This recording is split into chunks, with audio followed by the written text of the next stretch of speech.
Hey there, Spotlight fans. Welcome back to another episode of Spotlight Video Game Reviews. Today we're going to take a look at Raw 2 for the Xbox. Now, when the original Raw hit the Xbox in 2001, I just didn't like it that much. It was kind of difficult to play, and I don't know, it just seemed kind of unfinished.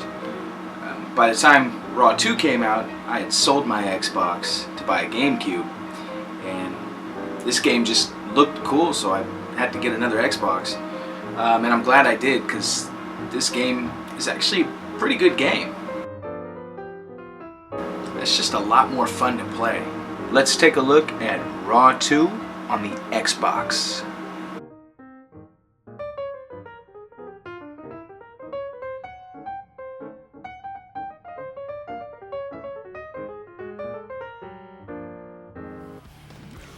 The intro is nothing special, it's just the opening theme for Raw from 2003. The menus, on the other hand, are incredible. They took the on-screen layout from the TV show and transformed them into interactive menus complete with WWE clips that play in the background. I think they look really good and they're really easy to navigate. The wrestler selection is good, but the order is a little random. You got Hall of Famers like Taker, Hulk Hogan, and The Rock on the same page as people like Hurricane and Albert. As you progress through the pages, you'll notice some mid-carders, then divas, and then it goes back to big-name superstars again, like Austin, Goldberg, and Nash. It can just make it a little hard to find who you're looking for at times. There are plenty of high-detailed arenas to choose from, 12 pay-per-views as well as Raw and SmackDown. This selection includes the ever-so-famous King of the Ring chair stage, which looks awesome in-game. You can also select who you'd like to referee your match. It's cool to have options, but, does anybody really care who the official is? The entrances look fantastic. The walking animations can still look a bit awkward at times, but when they get it right, it's pretty close to perfect. The crowd looks really good in the background, no cardboard cutout audience in this game. The pyro looks spot on, though it can sometimes slow down the frame rate a bit. The lighting effects are also done extremely well. One of the biggest problems I had with Raw was gameplay. So has it changed this time around? Yes, it has. Now, Raw 2 uses the same basic game engine, but it's been refined to be a little more user-friendly. The button layout remains pretty much the same. You have buttons for grapple and attack, and use the analog sticks to run and taunt.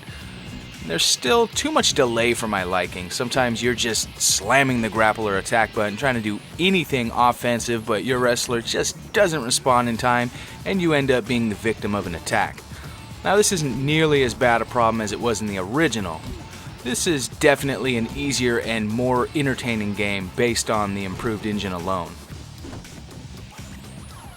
I find the finishers to be easier to pull off this go-around as well. Instead of the tug-of-war style meter on the bottom of the screen, you have one for each wrestler, more similar to the one seen in games like WWF No Mercy. Once your meter turns red, you'll have two finishers at your disposal. This is a much better system. I feel like the one in Raw was a little bit too complicated. Raw 2 features a full-blown season mode, complete with cutscenes and all. Now, they are a bit repetitive. You'll see this one way more than you'll want to. You can hire managers, pick fights, challenge for titles. It's a legit season mode. It's a little on the short side at only 12 months, but this is a lot more than we got in the first title. It doesn't come without its flaws, though. Not only does this game contain absolutely no voiceovers, but there isn't even any text when somebody is speaking, which is just bizarre. And for some reason, women can contend for and win any title in the game. Also, titles can and will change hands via disqualification, which is also bizarre. Raw 2 features plenty of match types to choose from. Some of them are far from perfect, but for the most part they made decent attempts. Hardcore match, as you might have guessed, features weapons, and you will have to search under the ring to find objects to beat your opponent with, which can be kind of a pain if you hate the white and black buttons like I do. I always get the two mixed up, so sometimes when I want a weapon I end up climbing into the ring, and sometimes when I want to climb into the ring I end up grabbing a weapon.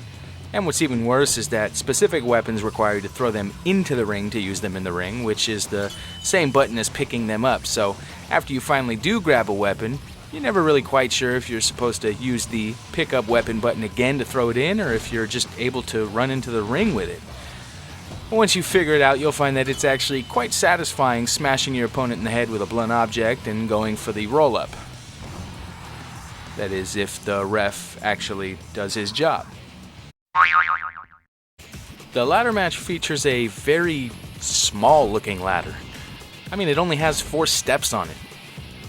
You'll constantly be battling it out with your opponent to see who can get their hands on the ladder. Now, I know this is typical in a ladder match, but the problem is your opponent doesn't really stay down long enough, which can be frustrating. It's not completely broken though, and there can definitely be some fun had here. The table match suffers the same flaw that it had in previous WWE games. It can be won or lost entirely too easily. You just have to be near a table to risk losing a match.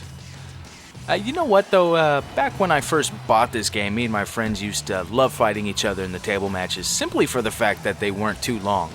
That way, nobody really had to wait around to play again. Anyway, these matches can end really quickly. Whether that's a good or bad thing, I guess is up to you. TLC takes elements from all 3 of the previously mentioned match types and throws them into one. This is another match type that can end rather quickly.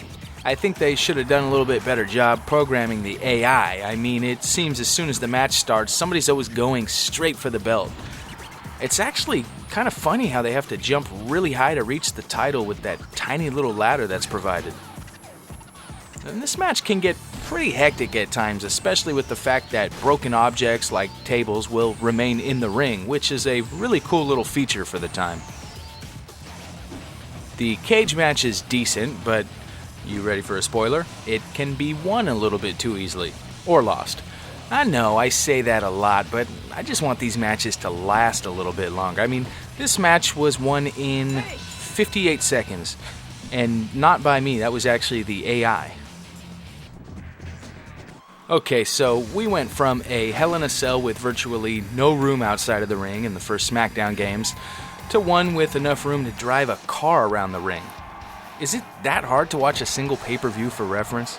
Anyway, you might be wondering how to climb the cell, as I always do when I pick this game up again. I always forget you have to be in a very specific spot to climb it.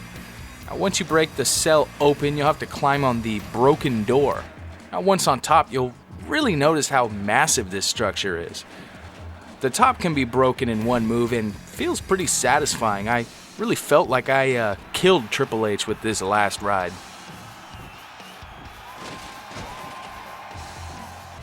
Royal Rumble is the one mode that really requires you to break your opponent down a bit before you can eliminate him.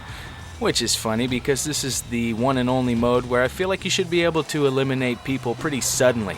I mean, we see it each and every year on the pay-per-view. Some poor jobber runs into the ring and gets thrown out almost instantly.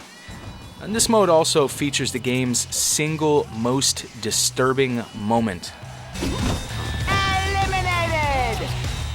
What in the hell was that? Eliminated!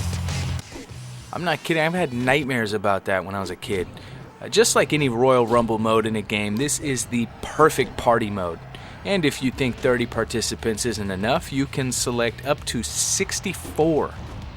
This game looks really good. There's no doubting that the original Xbox was a very powerful piece of hardware, and this game takes advantage of that.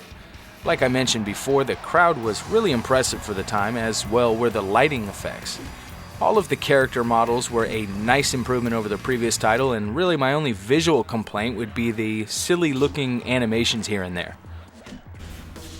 Now, hands down, the most time I spent with this game was in the Create a Wrestler mode. Not only can you create your own wrestler with an all-new revamp mode, but you can actually edit the game's WWE roster, which is one of the coolest things I've seen in a wrestling title. And at this point, we hadn't seen it to this extent since WWF No Mercy. You can change just about every article of clothing on a wrestler, including hats, glasses, and jewelry. The only thing you can't edit is permanent features like hair and facial hair. This is a great feature to keep wrestlers current as attires change, or just to make your own alternate attires, as crazy as your imagination can dream up. You can also edit superstar entrances, so if you feel like Stone Cold Steve Austin should have pyro during his glass break, add it in. If you want to see Big Papa Pump in his old NWO attire, do it. We're still a little bit limited on things like facial hair, but they really loaded this game with attires. There are a ton of different clothing options, which really makes it easy to create either an original or a recreated superstar. Just like the first title, this game features a vast selection of options for entrances. Everything from lights to pyro to fog, and even the flash from cameras in the crowd can be adjusted to your liking. One cool feature, even though it is a bit limited, is to create a Titantron video.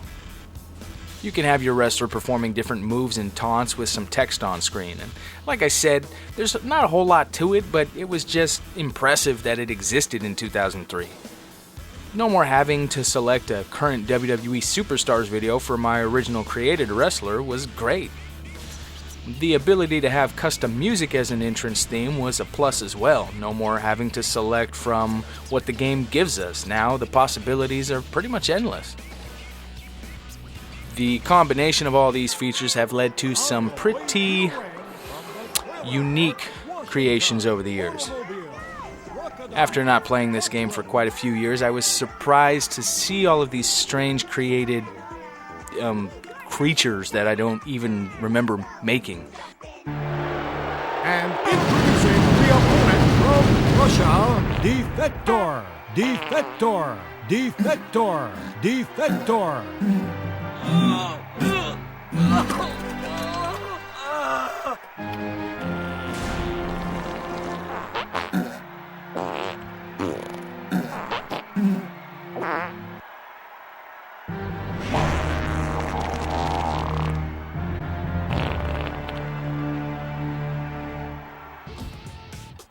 Thanks to improved gameplay, a good roster, and a loaded creation mode, this turned out to be a really good game.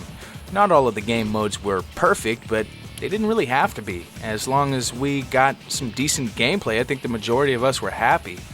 I spent a lot of time playing this game back in 2003. I think it was mostly due to the Create-A-Wrestler mode combined with its impressive visuals. Either way, this game brings back some fond memories, and it's definitely a wrestling title that I would recommend. On the way to the ring.